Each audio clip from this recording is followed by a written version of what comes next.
Today, I'm gonna show you the different kinds of silverwares. Dinner fork with 4 tins essential to the formal dinner used for most of the meals, entree or roast. Carving fork used for large roast, ham sticks, fowl and other meats. Large serving fork used for serving meats, fowl or dish like pancit and other oriental noodles. Dinner spoon, mostly same size height of a dinner fork and may be used together with it. Teaspoon, used for coffee, tea, and some desserts. Demitasse spoon, smaller than a teaspoon, used for after-dinner coffee, condiments, or caviar.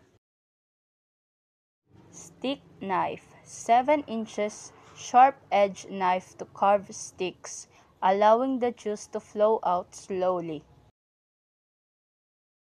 Butter knife may refer to any table knife designed with a dual edge and rounded shape. Carving knife used for large roast, ham, steaks, fowl, and other meats. Ice tongs used to pick small pieces of ice, whether cubes or tube. Gravy ladle used for sauces, gravy, and dressings. Soup ladle used to serve soup.